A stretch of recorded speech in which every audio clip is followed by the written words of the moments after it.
Hello ladies and gentlemen, boys and girls. Welcome to another Starcraft II commentary. I am Landfall, and this is game number 4 of the DuckloadRa versus DuckloadRa King of the Hill series. I will have the series organizer website at the description section of this video. Just a reminder that it is an Italian organization, so if you do not speak perfect Italian, which I don't, you could enter their address into Google and ask it to translate for you, and the whole thing should be in English. So we have Dimaga spawning in the bottom right corner as the red Zerg, and DuckloadRa spawning in the bottom left corner as the blue Protoss. Now, both of the 3 previous games, DuckloadRa went for a fast forge into the expansion. We'll see if he'll be doing a similar build in this game. The map's name is IPL Crevasse Cloaked, and the distinguishing feature on this map is that there is a quote-unquote natural expansion, but there is also another expansion tucked behind your base over here. It is not as mineral rich. There are only 6 mineral patches as opposed to the regular 8, but there is only one Vespene geyser, but it is a rich geyser, so that each load your worker returns will give you 6 Vespene as opposed to the standard 4. And this drone is moving up. He is a 16 drone. Yes, we do see a hatch going down, so it looks like Dimaga is going to be grabbing this safer expansion tucked away in the back of the base. Will he be getting this for easy defense or just that rich Vespene geyser? We shall see. It looks like DuckloadRa not going for the fast forge, which he has done in previous 3 games. So we'll see what kind of build he goes to. He follows up with. Now it looks like this Overlord is going to be spotting the position of this Protoss. Very nice. Not sending out any drone just because he already knows where his opponent is, and that Overlord should be able to give him all the information he needs.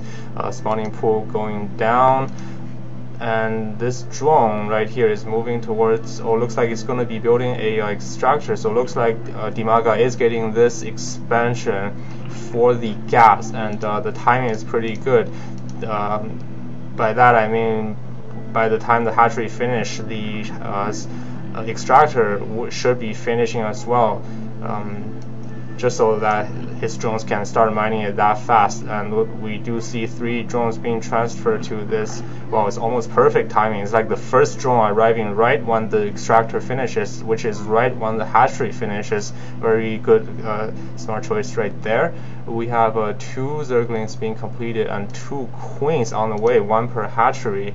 So he wants to get those injects off as soon as possible. The other thing I do want to mention for this map is that between the player spaces, there is this destructible rock which you can destroy, so you can gain quicker access to your opponent base if you're going the ground route.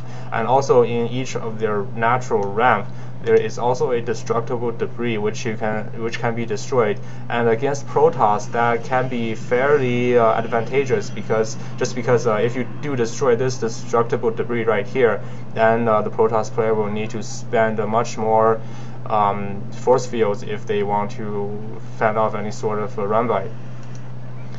Looks like Lair is being morphed in the natural, not his main, and we see this Stalker just poking out. These Zerglings are going to be chasing it. Right now they are on equal speed, but this Zergling speed is about 45 seconds away from being completed. We're not sure if these Zerglings will be able to catch up to their Stalker buddy. Harvester count tells us that the Zerg player is only 1 Harvester ahead, which is not what you want to be as a Zerg. When you're only have 30 Harvesters, you want to be at least, I would say, 5 or 6 Harvesters ahead, just because with Protoss they rely a lot on tech, and as a result their unit is a bit more cost effective. Looks like these Lings are going to be trying to bust down this rock, but not gonna work. That wall in is too tight, and those range units can just outrange your Zerglings up on top. Looks like he is getting a Dark Shrine. Dark Shrine, which means he must have a pylon. Yes, there it is, the forward operating pylon. As soon as that Dark Shrine is finished, yep, there it goes. Wouldn't be surprised to see more DT following up. Only 2. Usually you see at least 3, just because it's easier for you to, you can put 1 in their natural. And these DTs are going to be giving away the fact that the Protoss already has Dark Templar tech. This queen does go down. There is already a spore, but these 3 Zerglings are not going to be enough to kill those 2 DTs. Overseer done as well. 1 more DT being rallied in. Doesn't look like they can power their way through this many lings and 2 queens, and that DT harassment is going to get cleaned up. Meanwhile, Protoss player taking his high gas natural and going to be immediately going for that gas as well. Looks like Spire has completed for the Zerg player, and 6 Muta. Muta Ling, not a bad combination, very standard. And another hatch. Looks like he's going to be hiding it in the top right corner in the high yield, quote-unquote expansion in the top right corner. Does Protoss know about this? No, he doesn't. Yeah, DuckloadRa is not going to be aware that his opponent is going to be 1 base ahead for quite some time, unless if he gets some kind of scout up there. And these mutas are going to be flying in. I don't think DuckloadRa knows about this yet. Now he does. We see that sentries being pulled back. Those probes not mining for the moment, and there is a lot of downtime mining. 2 stalkers being warped into the natural, trying to prevent any sort of muta harassment. Just these mutas just dancing back and forth. Looks like it's going to get a couple more drone kills before this stalker sentry sentinel forces are going to be catching up to them. We see Zerglings being streamed down here.